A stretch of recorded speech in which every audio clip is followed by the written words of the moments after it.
So now that we can take green and yellow and blue, and there's a bit of orange in here too and stuff, or red, we can create all these different variations on green. We're ready to put these skills to work.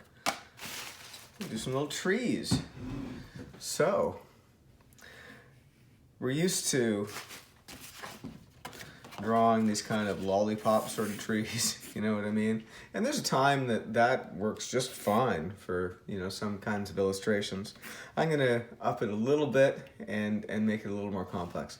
Actually, just doing that, giving the trunk of the tree some thickness helps make this a little more realistic. But so to begin with, I guess I am gonna sketch out a little ground line.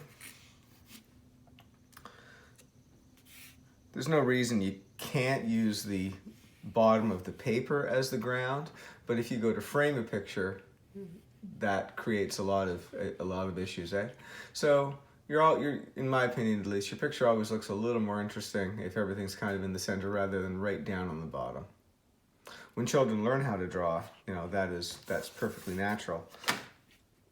So there's 2 lines to represent my trunk, and as you can see, it's tapering. It's getting a little bit thinner as it goes up to the top. And then I'm just going to add kind of a bushy littleness here like that for my tree. And it's vaguely triangular too at the top there. Now, this lesson really isn't about the drawing part, it's about the painting. So I'm going to start with a nice light color. I'm going to use green, maybe a little bit of white to lighten it, make that into a bit of a tint, maybe a little bit of yellow too. So I'm going to be working from light to dark, which sometimes can feel a little bit backwards. If you draw a lot, you're usually going dark first. So here I'm going to take my light green, and I'm just going to very quickly fill in the tree. Now again, for some purposes, that might be all you need, but we're going to try and make it a little more realistic. Remember too that I said in an earlier video, part of the charm of a watercolor painting is this kind of unfinished look sometimes. So I'm going to take that green that I have here in my palette, and I'm going to darken it. So I'm going to neutralize it with a little bit of red. And that creates that dark, almost army green. If you can't see that very well, I'll do it again. So here's normal green from the set. And here I am picking up a little bit of red. And you can see that makes a nice neutralized green. Add a bit of water so it moves around.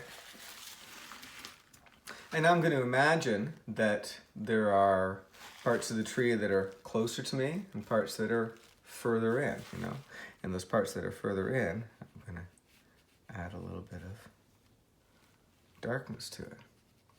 Again, the idea is that not all the tree is all the same color.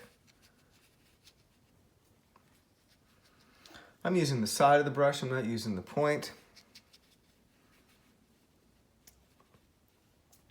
I'm adding some more dark stuff near the bottom, and I'm actually going to try and make it a little darker even at the bottom there too. I don't want a hard straight line there though, so I've got some paper towel and I'm just kind of blotting that as I go. And as I paint, I get more and more little ideas, So now it seems like the sun is maybe up here, and that's why it's a bit brighter up here, a little bit darker over here, but I'm finding these little areas I can imagine are quite deep within the tree that are going to be kind of dark. And again, dabbing that now and then, but I'm getting something now that looks a little more realistic than it did. Now I can always go back and try and beef up those bright areas. So here I am using my pure green, adding a little bit of yellow. I mean, when I said I'm working from light to dark, There are no hard and fast rules in painting, eh? So if you end up going back in and brightening up some areas like I'm doing here, that looks okay. But part of what makes this painting look halfway decent is the variety of greens. I'm going to imagine that this is on a lawn of some sort. There's nothing wrong with using some of these same greens here, I guess. I'll mix up something that's a little bit lighter.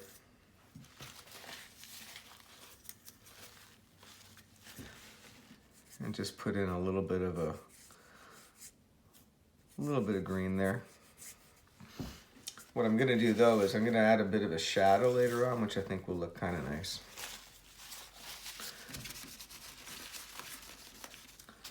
So my set has a brown in it. It's not the most realistic looking brown, but it's okay. When you look at real tree trunks though, you see a lot of kind of grays almost. And I am actually going to try to make this a little bit gray. So I'm going to add a little bit of white to it.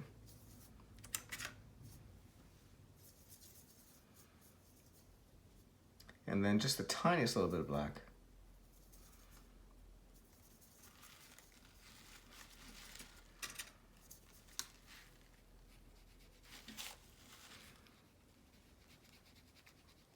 And that doesn't look too bad at all, actually.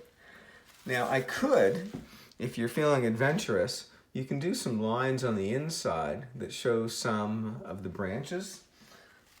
I'm actually standing by a window here as I paint, and I'm trying to but it's early spring and the trees aren't really in bloom yet, you know, so I wouldn't want to go too much. Some people like to try and do the whole kind of structure of the tree inside the branches, or even start with inside the leaves, or even start with all this, you know. There's a lot going on if you look at a tree though, you know, and it can get a little bit overwhelming trying to paint all the branches and stuff, you know. I'm just trying to keep everything going up and kind of radiating out. And here I am using the tip of my brush, you know. That's okay. This is dry now, so I'm going to create a nice dark green, neutral green. That's green and red.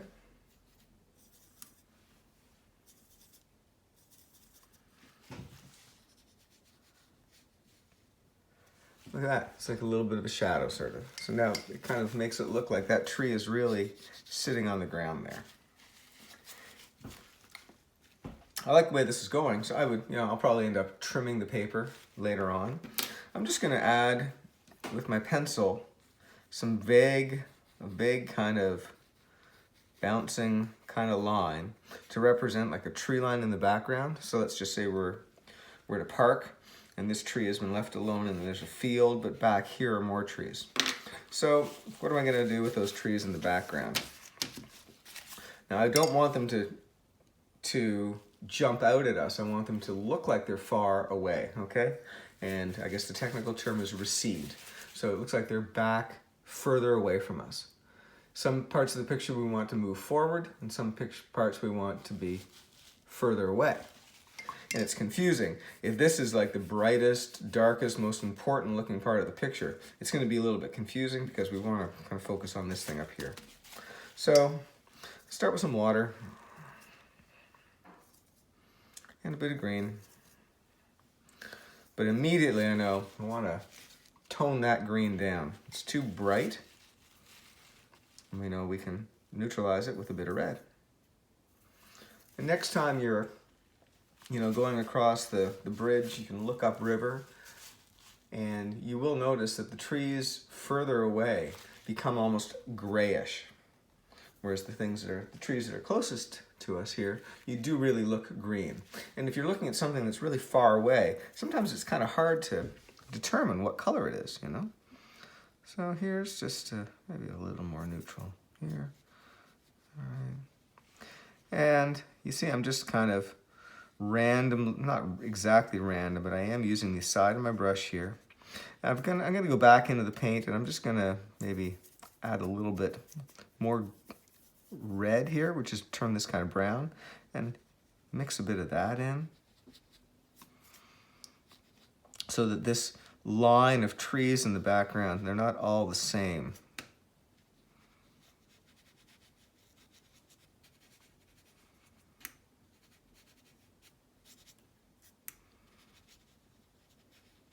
And again, kind of that pencil line that I started with, I'm kind of approaching it, sometimes kind of going over it.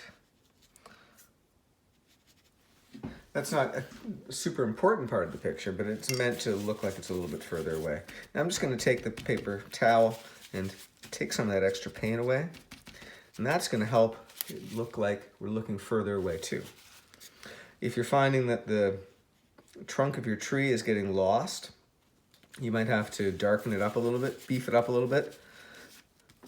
But taking paper towel can help too. And again, if you're working on halfway decent watercolor paper, you can get rid of some of that stuff. Now, the sky. So blue.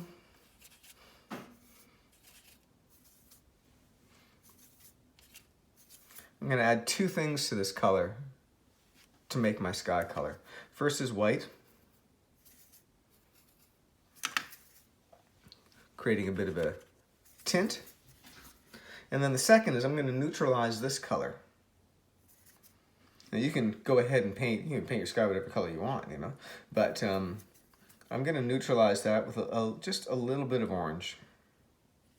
And that's going to make this a little less primary blue, and make it a little grayer, which can be a little more realistic. So now, this is almost a separate lesson, you know, painting skies. Got a lot of water here, because the sky is actually going to be like the big part of the picture. And I'm going to start at the top with lots of paint, and then slowly adding a little bit of water, dragging that down. I don't have to be too accurate. You know, I'm gonna leave a little bit of white. It'll look like a cloud. Here's one of my favorite effects, actually. Watch this. I think this is kind of neat. Oop, got a little bit of green in my sky there. Don't want that. To paint a cloud, what I'm gonna do is paint around it, you know, like that. So this makes it look like I'm leaving space there for the clouds.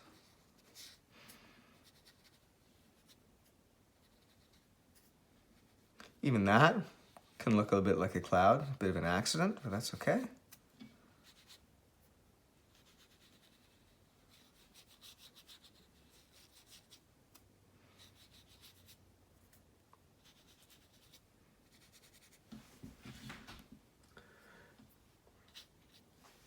The last thing I might do is just take the littlest bit of black,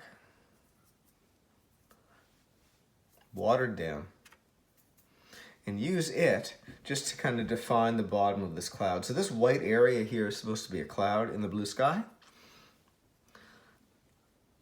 And again, there's no right way to do this, but if I add just a little bit of black in there, it almost gives the cloud some dimension. Create something that hopefully looks a little more realistic. I don't want this to be too dark, so again, I've got this paper towel. I'm using paper towel all the time here, you know? Just blotting that, because what I'm after is a real kind of a subtle effect.